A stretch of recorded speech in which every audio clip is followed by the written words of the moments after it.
I do not know how long the American Football League is going to last, but I'm going to guarantee you this.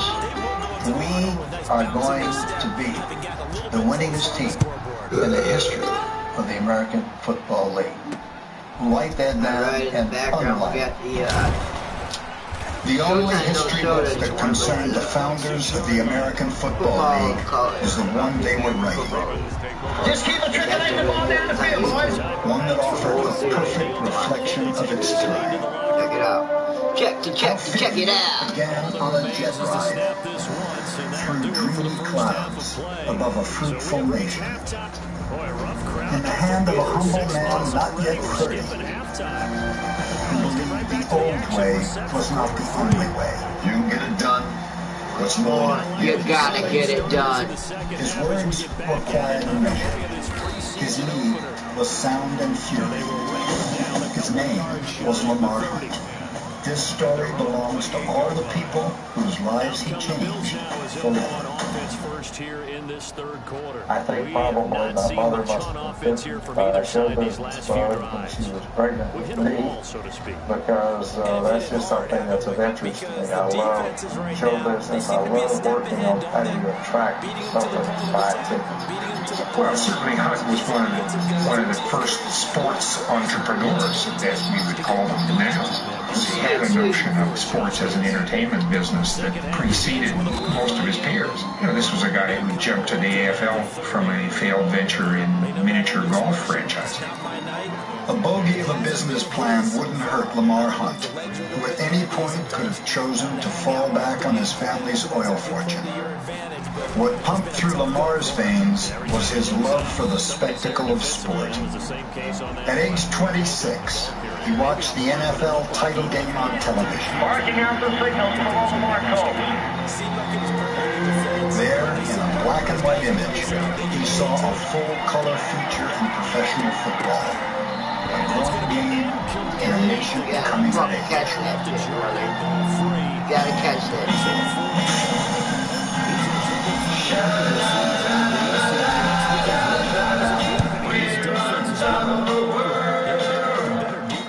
The late 50s were a time of tremendous growth.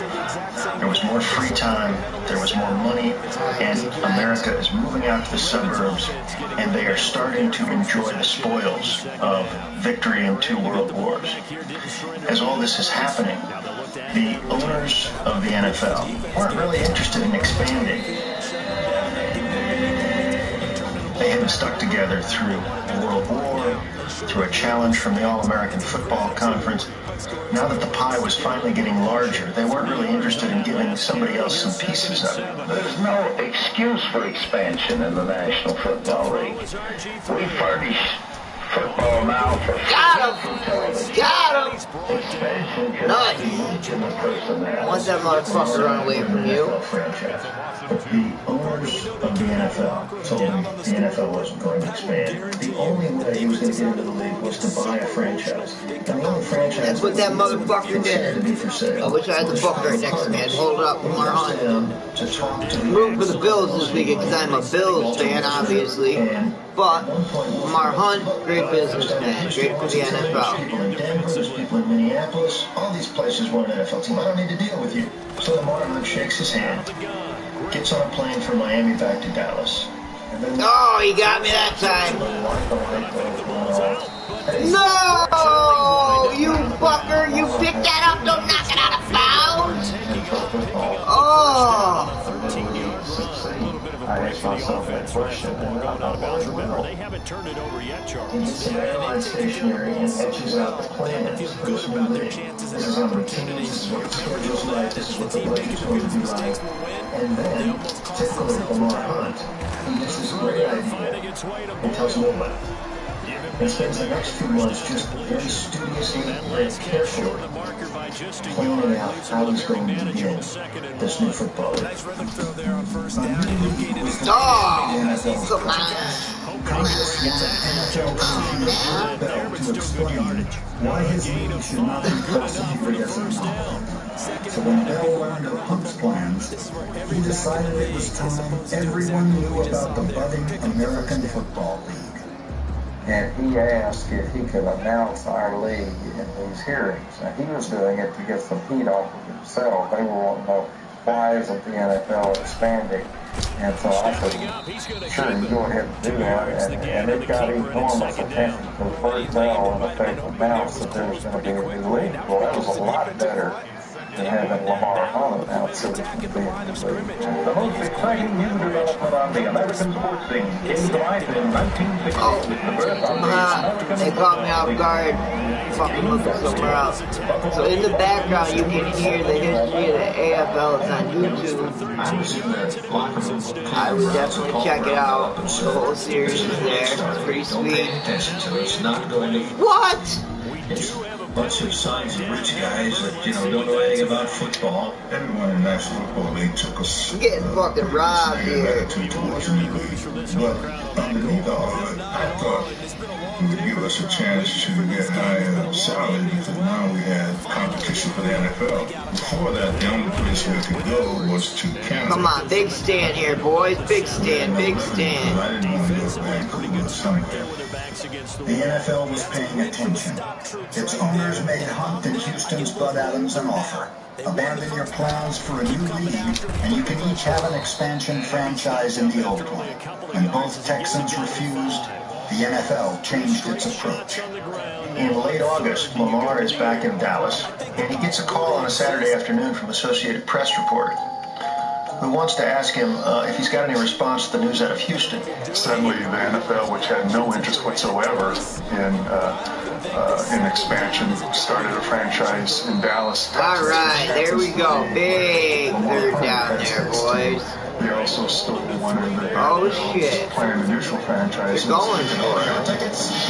All right. Minnesota was to be a part of the AFL. Come on. No! That same owner group, expansion franchise in the NFL. I think at that instant, Lamar Hunt realized he was now in a fight. They were going to try to destroy the AFL before it could start. Fucking preseason. But why some say the blue? Why choose this as our goal? And they may well ask, why climb the highest mountain? Why 35 years ago, fly the Atlantic? Why does Rice play Texas? We choose to go to the moon. We choose to go to the moon. It seemed almost impossible feat. We're going to go to the moon? Yeah, and I'm going to become the Dalai Lama. We choose to go to the moon in this decade and do the other thing. Not because they are easy, but because they are hard. It's communicated loud and clear. We can do, collectively, almost anything if we set our minds to it. This was an age of daring. America would shoot for the moon. The American Football League would aim for the NFL. And do it with a former fighter pilot as its commissioner. Most people thought it probably should be a football figure. Where still false was a person of significant national prominence. He was one of the great heroes of World War II. As a Marine Corps pilot, knocked down 26 Japanese planes. He was a big, good-looking guy, been the governor of South Dakota. Questioning went along these lines. Have you ever played football? I said, oh, yes, I played in college. Well, have you ever coached? And I said, my coaching was fighter pilot. If you lost, you got killed. But I don't think you really want to coach. What you want is somebody that can open every door in the United States. And I have the confidence that I'm the guy that can do that. And Lamar said, say, are you interested in a commissioner's job? The commissioner of the American Football League, Mr. Joe Fox. Let's welcome Mr. Joe Fox. He had energy, he had charisma, he had drive. People would call the league offices and the secretary would say, oh, Commissioner Fox is en route. That meant he was flying his own plane somewhere. I traveled 250,000 miles that first year. I went to all the training camps. I think there were only a half a dozen guys that could do more push-ups than I could. Almost 500 push-ups. He would go around and make speeches to this Chamber of Commerce or this group of Shriners and talk up the American Football League. He was an outstanding representative for the American Football League in carrying our story to the American public. This is it. You let the ball players do the talking today. Merry Christmas to you all. The league fell like a gift from the sky into the lives of men like Paul Lowe. After the NFL's 49ers cut him, Lowe was employed in the mailroom at Baron Hilton's Charge Card Company. In 1960, Hilton founded the AFL's Los Angeles franchise. Naturally, the credit card man named his team the Chargers. When Hilton heard of the potential talent in his mailroom, Lowe went from sorting letters to reading fan mail and became the #2 all-time rusher of the league that wanted to make football fun.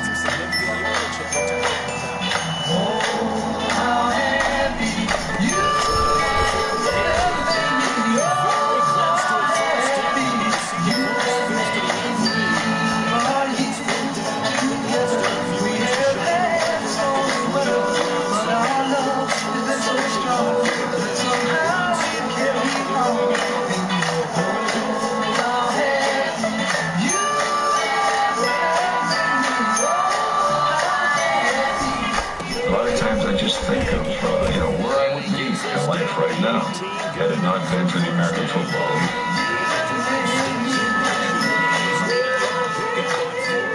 They only needed about 4 or 5 inches there. Relied on the big guys up front and got it done. Yeah, this is time to just go ahead and hit it straight ahead. Take the ball and go. As our head coach told me a long time ago, save your dancing for the club, son. Just get up into that line of scrimmage. My name's Buster Renz, and I've come to coach the Buffalo Bills. What do you say? Let's get started. Let's talk about humble beginnings.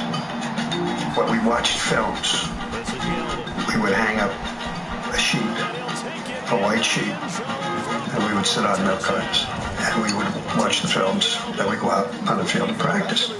In the AFL's early days, some teams were a bit threadbare. Denver couldn't afford to outfit its players, so practice gear was strictly BYO. The game uniforms they were given were UGLY. Mustard-colored jerseys with chocolate brown pants and those vertical striped socks that we wore. That game, boy. So we feel sorry for you. Y'all have to wear stuff like that. You can't see the striped socks in this footage of the AFL's first game, but watch closely and you'll see Denver's Al Carmichael scoring the first touchdown in league history. At the start, the new league wasn't always easy on the eyes, whether it was the uniforms, the game films, or stadiums like the dilapidated Polo Grounds, home to Coach Sammy Ball's New York Titans. The worst damn place I ever saw. It had been run down, they didn't clean it up or anything. Made me sick just to go out on the field. I've seen all the big cities I won't see, and it's all because of New York. I'm a country boy, and I like the country. I won't walk out in the yard and take a leak. I'll walk out in the yard and take a leak. To make its grass greener, the AFL needed all the help it could get. I had to go to Dallas, Texas, July the 1st of 1960. And we had 129 guys there. And I noticed at the end of practice, there was a guy come out there every day, and he would water the field. Later, I found out it was Lamar Hunt.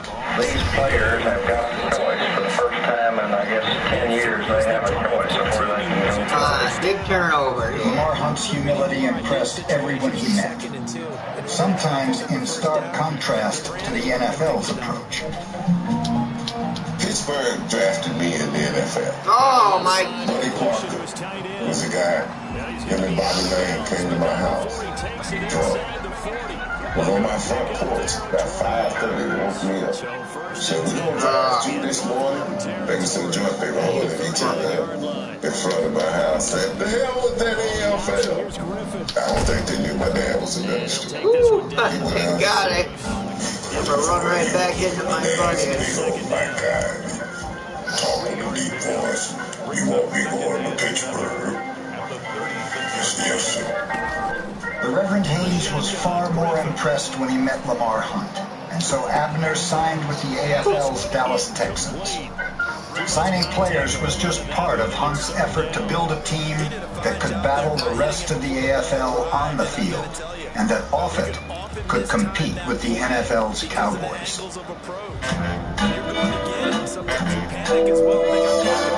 I took a trip to Dallas, slept in a prince's palace.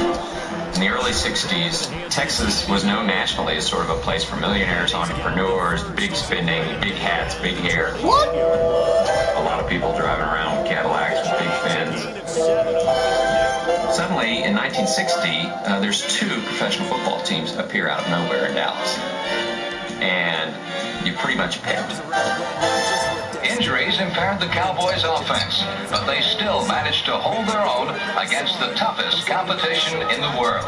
The Cowboys were from the lordly NFL, and they definitely didn't feel like they had to stoop to sell tickets. The AFL, they felt like people have to know who we are, so they did almost anything.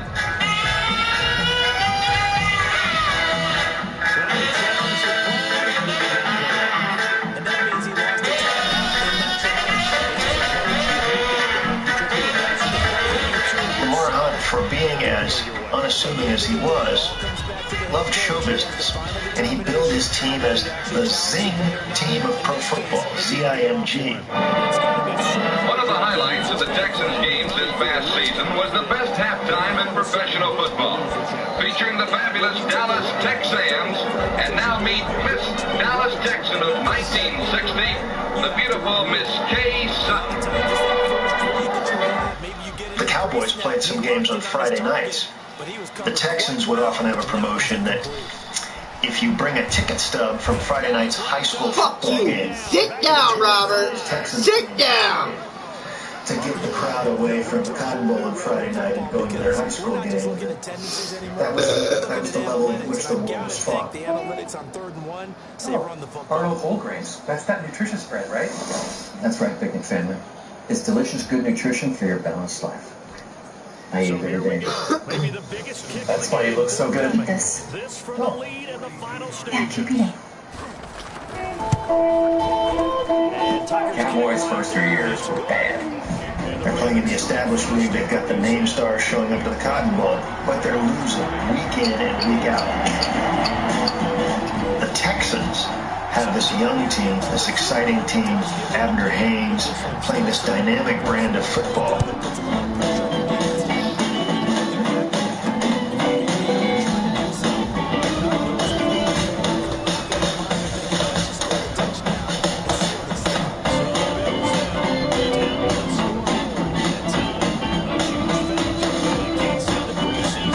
From coast to coast, from September to December, the American Football League race was a hectic and exciting one. We feel like December 1961 will find the American Football League Championship resting in the hands of the Dallas Texans. Tom Landry admitted to me years later the Texans would have beaten us. It would have been a headline back then. It would have been huge news for the Cowboys to admit that the Texans were better. Down the road from Dallas, the AFL's Oilers were the only pro football team in Houston. From the start, Houstonians had as much pride in their team as they did in their city. Houston was under, at that time, the shadow of Dallas. Thought of Texas, well, Dallas is a big city there. You said, wait a minute. Dallas is barely a Texas city. This was our attitude. Because Dallas is the only place in Texas that looks north and east for approval. We don't look for approval in anything else. We know we're big league, but the rest of the world doesn't know it, doesn't believe it. Well, when the first talk began that professional football might be coming to Houston, it spread like mildew in a dark basement. This was going to be a stamp. Houston is big league. It's now not just a big town, boss. It's a big city. I don't think it's an overstatement to say it was the biggest news since the end of World War II. In the boomtown of Houston, pro football began with a bang. It came when Oilers owner Bud Adams doubled the offer that the NFL Rams made to college football's most explosive player.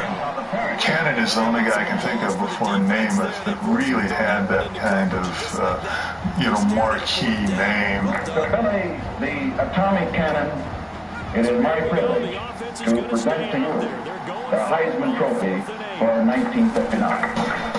Signing Billy Cannon was part of the Oiler owner's master plan to win points with his fans by scoring them on the